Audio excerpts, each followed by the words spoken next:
start now. Welcome, Shri KG Alphons. KG Alphons was former Tourism Minister, Government Tourism and Culture Minister, Government of India.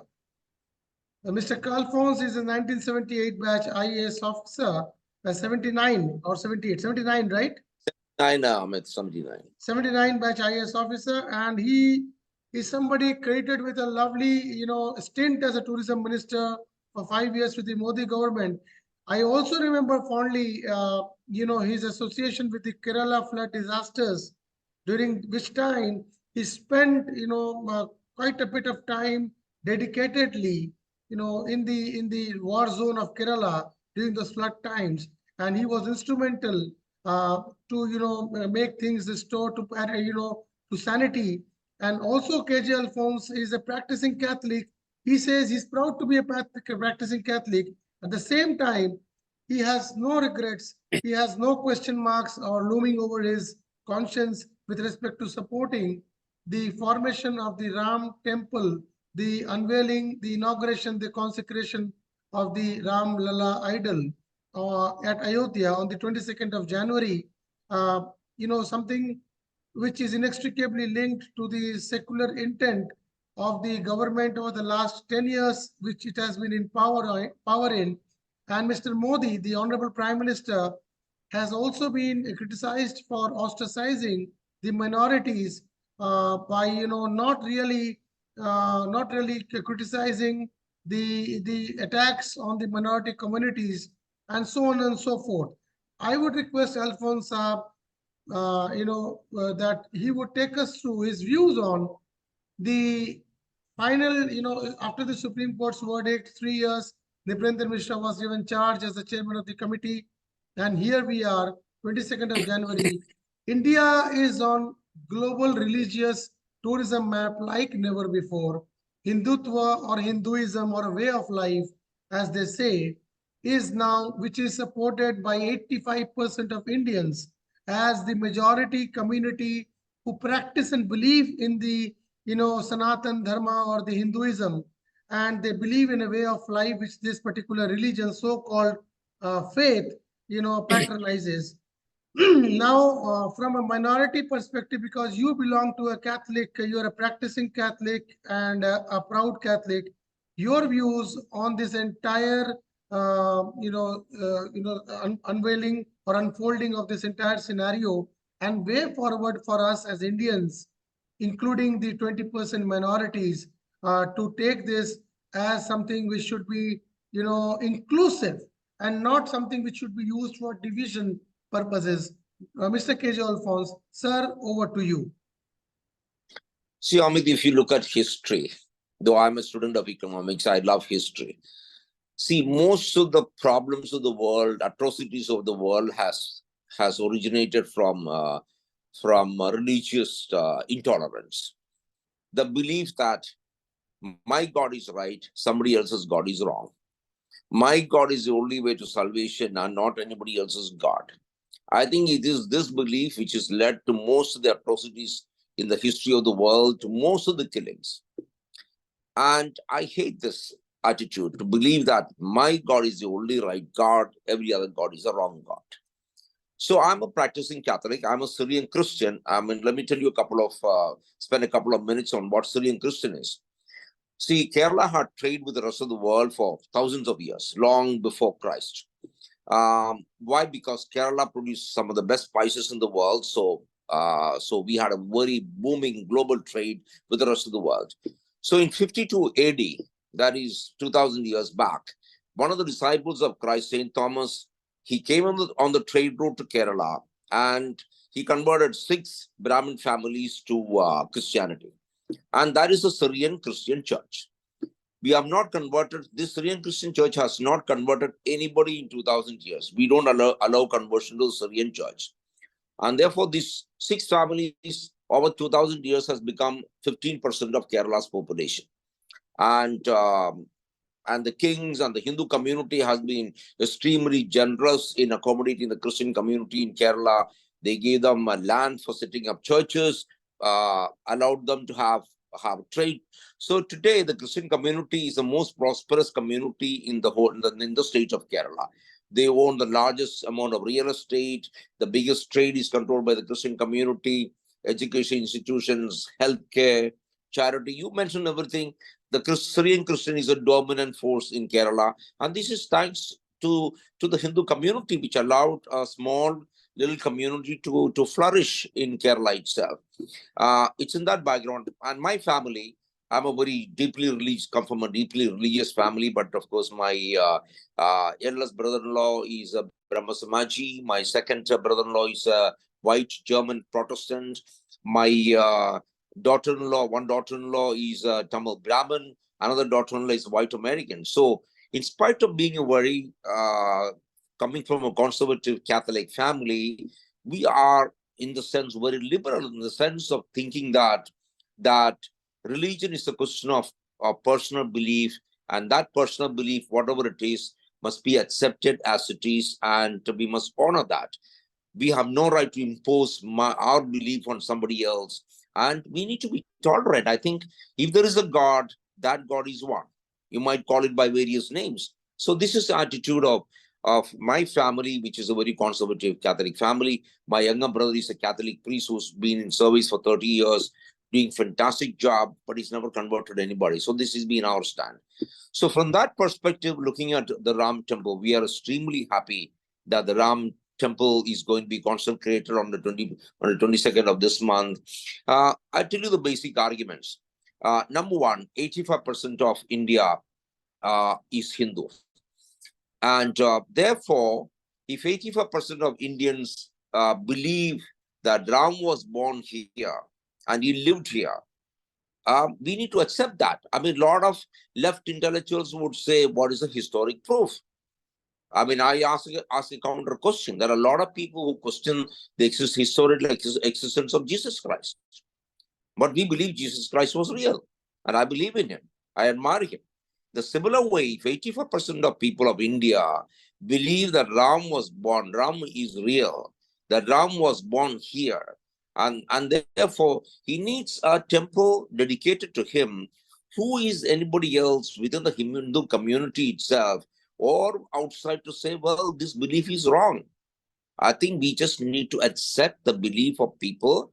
And I don't believe in the so-called secular intellectuals who say, no, we need to have a country which respects minorities. Who is disrespecting minorities? The Constitution guarantees under Section 25, Article 25 to 30, the right for minorities to believe in what they believe in, to practice, to propagate what they want to. It's fine. That's how Christianity is surviving in India. But what about the right of the majority? I think these so-called left intellectuals are extremely disturbed about the majority. Shouldn't the minorities have their rights? Yes, I believe the minorities need to have their rights, but at the same time, what about the right to the majority? I think this is something which the so-called intellectuals of India forget. The majority also has a right, and here is a brute majority of people who have been very generous in allowing the minorities to be thriving in India. I think we need to respect, and therefore, we need to respect the belief of people that Ram was born here, Ram needs a temple, and therefore, as an Indian, I'm very happy. I'm very proud that the Ram temple is being consecrated. And secondly, again, another argument is they're asking for just one Ram temple for Ram. Look at Kerala, India, where Christianity is just 2%. We have over 100 cathedrals and basilicas. We have thousands of churches. I'm speaking to you from Ernakulam, Cochin. Here we have a church which is not even a cathedral or a basilica, and it's called the St. George Church. I mean, it is almost as big as the Vatican. Can you imagine? Just a church. And therefore, when the Hindus of this country demand, and the country demands that there be a decent temple for Ram, India's favorite god, why can't we say, yes, I think he needs to have a temple, a nice place where people can come to. And I think that's a fantastic thing. And why not? And therefore, again, there's also the question, is the government promoting a particular religion? See, it's very simple. I could be the Prime Minister of India, I could be a Chief Minister, I could be a minister, but I also have the right to believe in my personal belief. Doesn't the Prime Minister of India have the right to be a Hindu, to believe in what he believes in? Of course, he has a right to. Of course, he's the Prime Minister of India. He's everybody's Prime Minister. He's made it very clear that his government is a very inclusive government, which includes everybody, looks after the welfare of everybody. But he has a right to practice whatever religion he practices, isn't it? And therefore, whether a prime minister should go to a temple, not go to a temple, should be promoting Ayodhya, I think it's absolutely perfectly within his legitimate right to be doing all these things.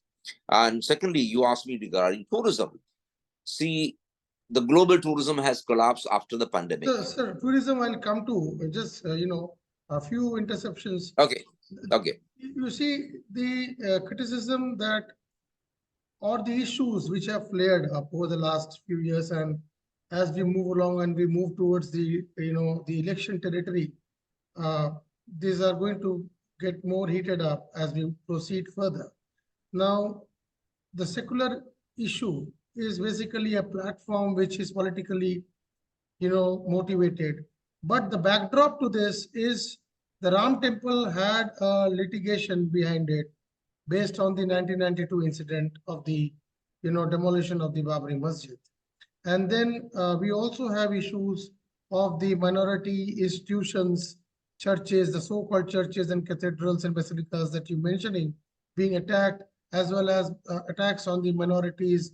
These are the kind of allegations, or these are kind of every day-to-day issues that we come across in the social media.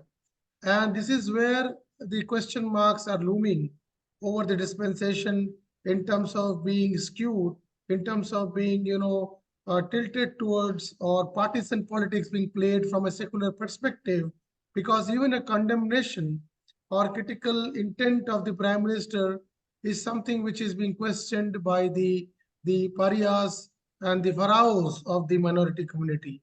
What would you have to say to that? It is not happening in vacuum. See, Amit, it's a historical fact that a temple existed here.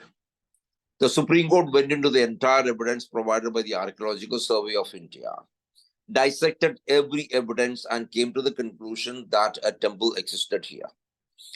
Now, who demolished the temple, whether it was Babur or Aurangzeb or some earlier Muslim sultans, I don't know. I don't think that is a question. The fact is somebody demolished it. And therefore, Supreme Court went into the issue and they came to the conclusion that yes, a temple existed here and a Ram temple existed here, and therefore we allow construction of that temple. The land is allowed to be used for that.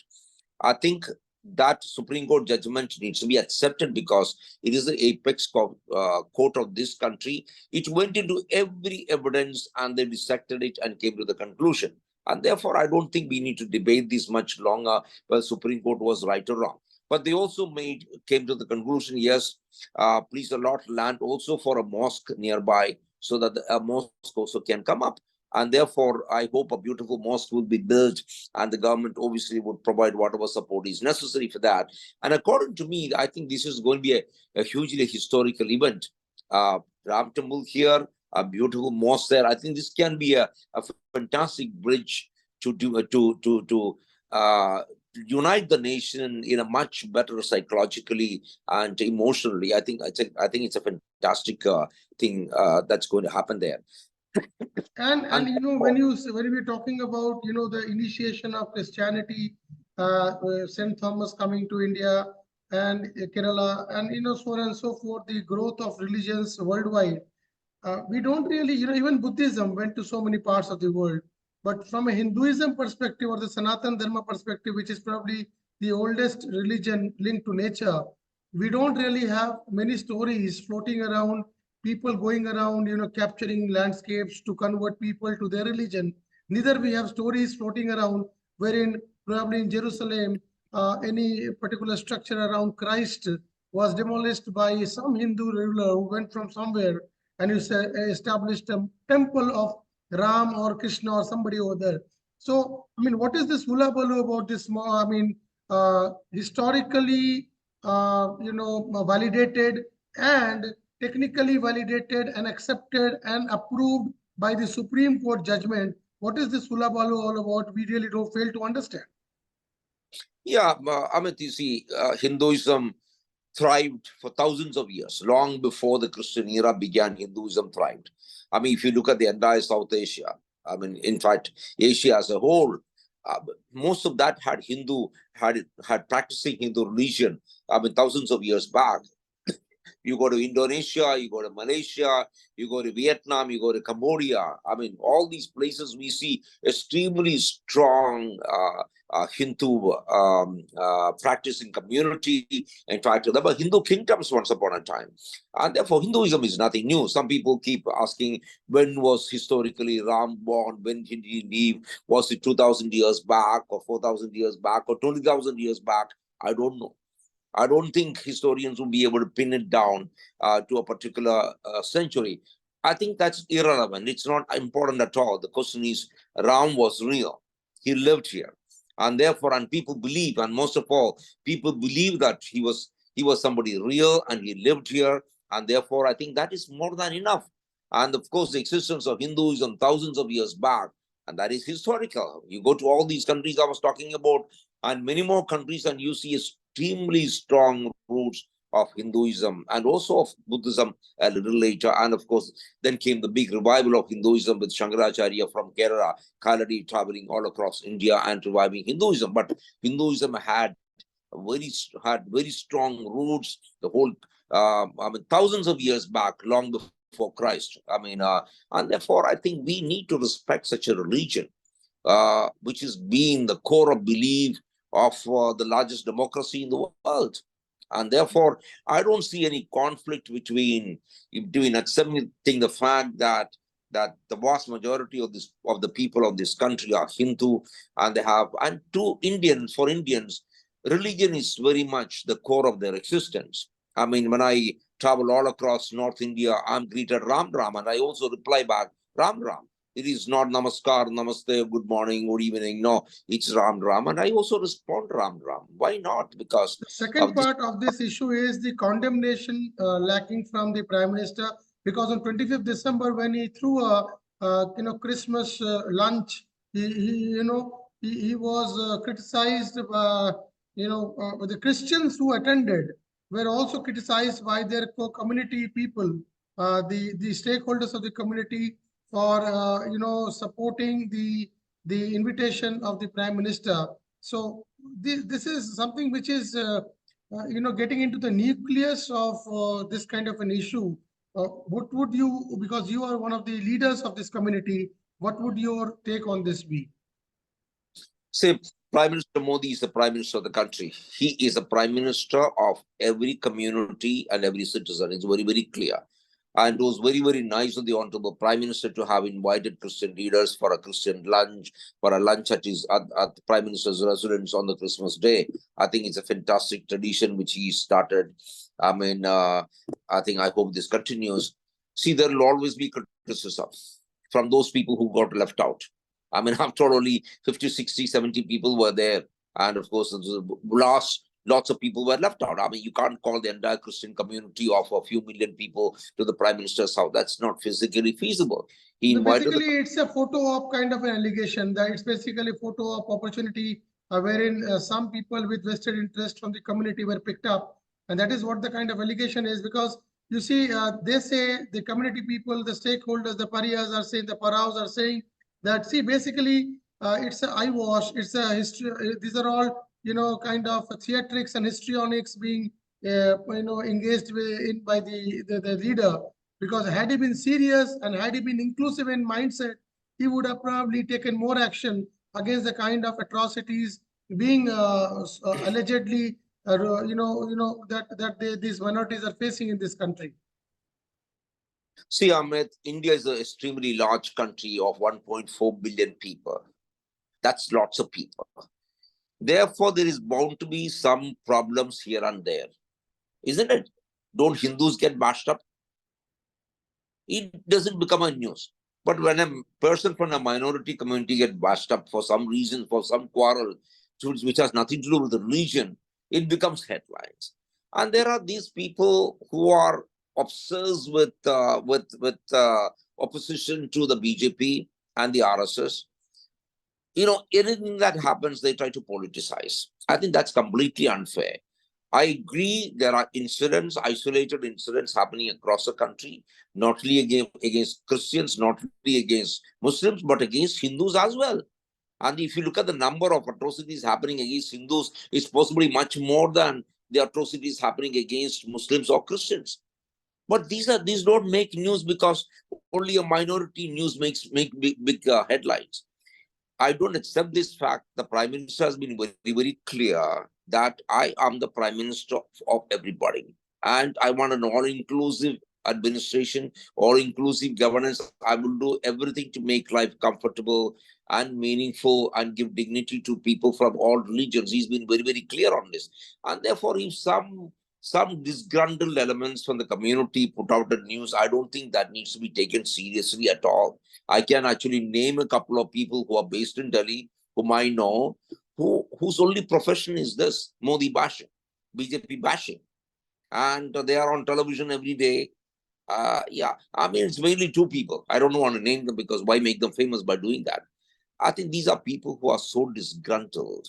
Now, finally, sir, finally, because you've got a flight to catch, is Ayodhya going to now? It's very evident, but at the end of the day, the tourism minister, the former tourism minister's word will be like a stamp on this particular observation. Is Ayodhya going to propel India into the global tourism roadmap like never before, and all the religious tourism roadmap like never before? And how much would it positively or negatively impact? Because negatively, I say because again, the same issues of partisan secularism and politics being played in this nation, which the intellectuals might be selling offshores, would that impact India's tourism industry purely from a tourism perspective, from a global acceptability perspective? Does India's index go up or down? See, Amit, global tourism has collapsed after the COVID, after the pandemic. We had about 16.5 million foreign arrivals, tourist arrivals in India in 2019. Now it's come down to less than 10 lakhs because the global tourism has collapsed. The travel hasn't really picked up, but domestic tourism is booming, is picked up fantastic, and therefore, frankly, I don't care who comes. As long as my rooms are occupied, the travel industry is flourishing, I'm okay. The travel industry, tourism industry in India employs 81 million people, and the total revenue from tourism in 2019 was $234 billion. I think the domestic tourism is booming, and 60% of domestic tourism is actually religious tourism. And this is where the importance of Ayodhya comes. Ayodhya, Varanasi, all these places where we have millions and millions of tourists booming. I think we're going to have a huge tourism boom because of Ayodhya, because of the Varanasi renovations. Now, I also learned that the Puri temple, Jagannath temple has just been renovated. Infrastructure has been huge. Infrastructure has been created, around the Jagannath Puri temple. So I think all this is going to drive the domestic tourism in such a huge way. Hopefully, also the international tourism, global tourism will pick up as and when we go on. But I think the domestic tourism itself will do a fantastic job for Indian tourism. The Prime Minister recently has been very, very, apparently, visible in terms of promoting domestic tourism at the expense of even probably, antagonizing, foreign nations like Maldives. And, would this not be impacting as from a quid pro quo kind of initiatives by other tourism, demanding countries like Vietnam, like, the European nations, the United States, to, promoting domestic tourism at the expense of probably patronizing less of foreign travel. Is it something which is advisable from a policy perspective, the way it is being pushed so much, strongly nowadays? Do you think it is advisable? No, Amit, we are not discouraging foreign tourist arrivals at all. We are promoting, and I think we are done very well. But because of the pandemic, there's a global huge drop in global tourism. So it's just not only affecting India, it's affecting every country. So that's a fact. So it's our figures. We welcome all foreign tourists, and we will really look after the very well. India is a fantastic destination. To me, I think it's the best destination in the world. It's got so much of diversity, so much to enjoy. Like last week, I traveled with my family, my wife, my children, my grandchildren in Rajasthan, and then in Kerala. We were out traveling for 3 weeks. I mean, it's been such an incredible experience of discovery every time I keep traveling, even in Kerala, even in Cochin. We spent a week in Fort Cochin, and it was such a journey of discovery. So I think we Indians need to travel a lot more, because I think, first of all, Indians must discover India. I think this is what the Prime Minister has been saying, isn't it? Yes or no? Learn about one's country. I mean, there is so much to enjoy. And a place like Rajasthan and Kerala has such incredible things on offer. And I think this is where we are. We are not at all against foreign tourism. We are promoting it in a big way.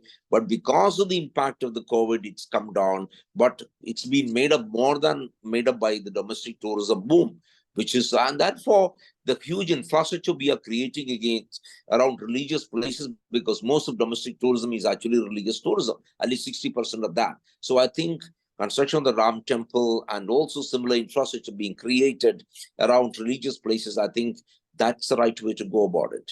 Sir, 5 points before we end the show to as an advice to the tourism industry and the government also. You are, you know the government like no one probably else.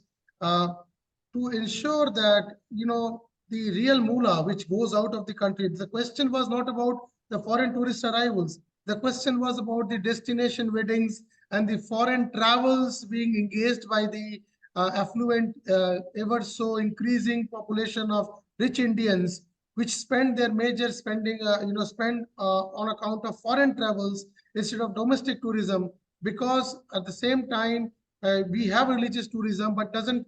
But you know, the infrastructural bottlenecks, the gaps in the infrastructure issues, the kind of facilities that you find abroad, the kind of population pressures, the kind of booking pressures, you know, the kind of density that we have in India is not the same abroad, and people find it much more leisurely and relaxing with their families, and the major bulk of the spend goes in foreign destinations.